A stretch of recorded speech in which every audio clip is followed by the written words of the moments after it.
So today I continue from the book of Numbers where I've been teaching, but I'll do just a few verses. We are looking two brothers today, Simeon and Levi. And I'm trying to keep it short, so we'll get into prayer and the other things, other worship. So we are in Numbers 26, verses 12 through 14. And I start by reading the verses. We are in the middle of census, so just not to start in the middle of the thing, but we are in the middle of census in this Numbers 26. Last time we were in tribe of Reuben. Today we are in Simeon, so that's where we are at.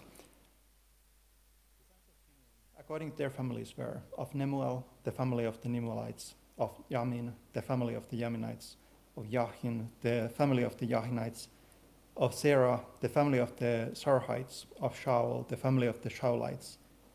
These are the families of the Simeonites, 22,200. So this is the second census that Israel is taking in the wilderness. First they took one about 38 years prior when they had left Egypt, when they were going to conquest the promised land, when they never went in. And now 38 years later, again they are at the gates of promised land, and God is telling Moses to count the people again, all the men who are able to go to war. They are not counting the tribe of Levi. They are not supposed to go to war. So now we are in the tribe of Simeon, and when they started the journey, Simeon was the third largest of the tribes of Israel. And now, when we are closing the promised land, they are the least of the tribes of Israel. They lost 63% of their strength. And they, from being mighty, being great nation of war, they became insignificant in the midst of Israel, in the midst of the tribes. It's interesting going to back to Genesis 49, where Jacob was blessing his 12 sons. He was also telling them something of their future. And in Genesis 49, verses 5 through 7, he's speaking to Simeon and Levi, saying, Simeon and Levi are brothers. Instruments of cruelty are in their dwelling place. Let not my soul enter their council. Let not my honor be united to their assembly. For in their anger they slew a man, and in their self-will they hamstrung an ox. Cursed be their anger, for it is fierce, and their wrath, for it is cruel. I will divide them in Jacob and scatter them in Israel. And they truly were scattered. Levi, as we know, the priestly tribe, they were scattered in the midst of all the tribes to worship God, to take care of the business of God. And Simeon, they were dwelling in the midst of Judah until they are not mentioned anymore. So they were just emerged in the tribe of Judah. Interestingly, when we get to Deuteronomy 33, where Moses is blessing the tribes of Israel, Simeon is not mentioned anymore. So they will be scattered as their father told them 400 and some years prior, some 470 years prior. And what comes to their wrath, this anger that Jacob is talking about, for those who don't remember, it's in Genesis 34 we read, their sister Dinah got raped by a prince of Shechem, called Shechem. And his reasoning was that he was attracted to the woman. So it says that he laid with her and did violence to her. After that, he spoke to his father, telling his father to get this lady to be his wife. And Jacob back then was alone in there, and their sons some were likely tending the sheep.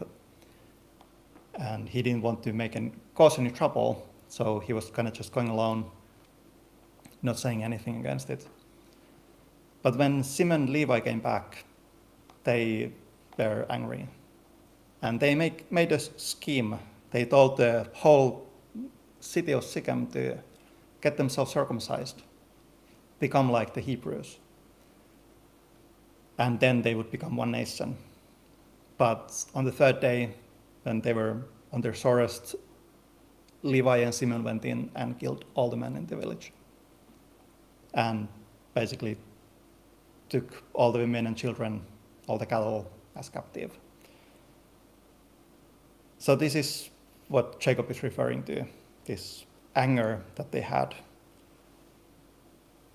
And interestingly, in the previous chapter, in chapter 25, where there were these Moabites coming to the camp of Israel, seducing them to worship their idols.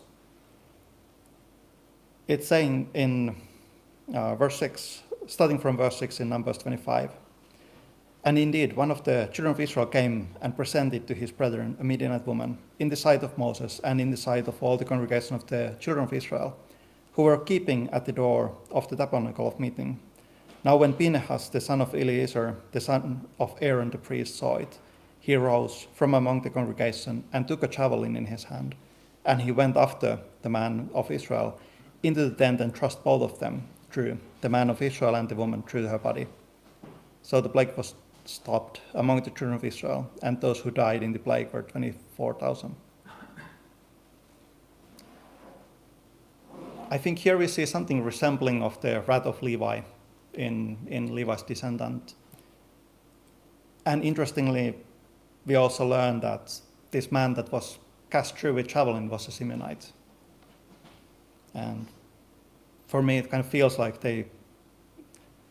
these brothers come together here. Simeon and Levi. Levi for good and Simeon for evil. And yes, Simeon was scattered. What Jacob told to Simeon and Levi became a curse for Simeon and a blessing for Levi. But what I find sort of relieving, interesting, is that when we come to Revelation chapter 7, where the tribes of Israel are listed again, the Simeon is listed again. So in the end of the days, God didn't forget them. They were scattered in the midst of Israel, but in the end of the days, God is redeeming them. The tribe still exists. The tribe is still there, and God knows who they are. So whatever happens in between, our God is always faithful. It's not up to us, it's up to God. And whatever happens in our lives, we can always turn back to Him. I find it interesting, always preparing for Wednesday to teach. I feel like there is all this distraction, all this all things feel so important suddenly when you are trying to prepare for teaching the Bible. And usually every Wednesday something happens that is wrecking my mood and casting me down. But it's great that church is the one place where we can come when we are cast down, when we are broken, when we know that we have nothing to offer. Because it's not up to us, it's up to God. This is the place where we can come to refuge. We can always come to Christ, whatever we go through. So this is our devotional for the day.